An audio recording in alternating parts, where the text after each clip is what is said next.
Good evening to you. My name is Joshua Van Sleckman, and this is your evening newscast for today, Wednesday, June 22nd, 2022.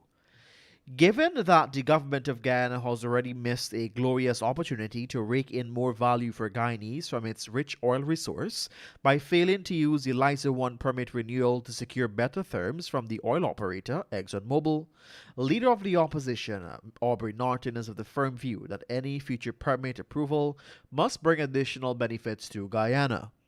Norton said he believes that in any negotiations, parties use their leverage to achieve their objectives. Likewise, the leaders in government must follow in the footsteps of other developed nations to ensure their people benefit from the oil wealth.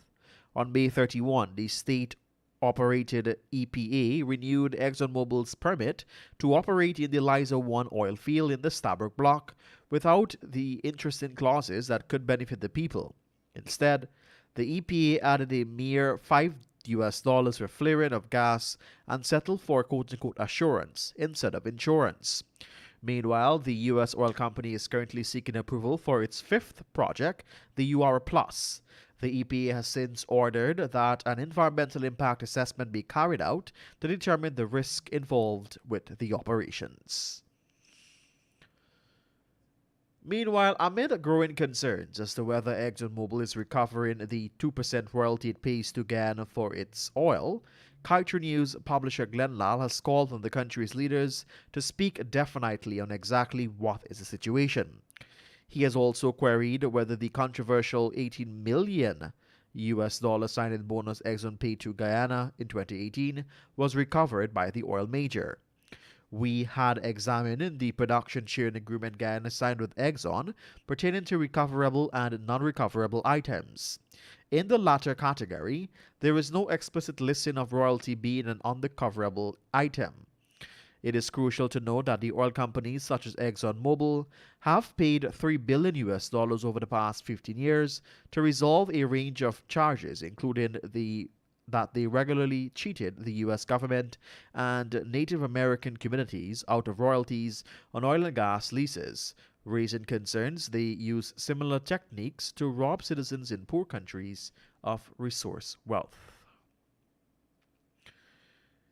Guyana's total wages bill for 2020 was $6.1 billion, and the following year that went up to $10.1 billion, taking into account the revision of wages and salaries, and according to the financial statements recently released by ESSO, its administrative costs alone, inclusive of its wages bill, topped $38.6 billion during the same period.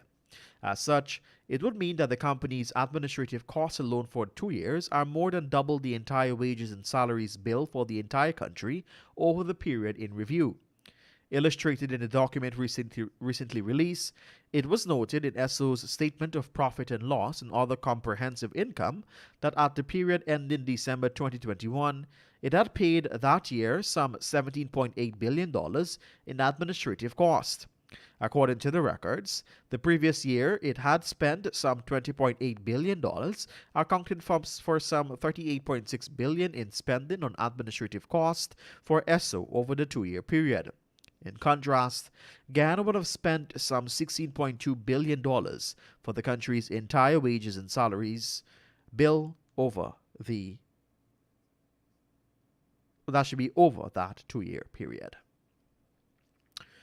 And finally, at this time, with inflation and the cost of living skyrocketing globally in recent months, countries have been increasing gradually with the price increase of imports, I beg your pardon.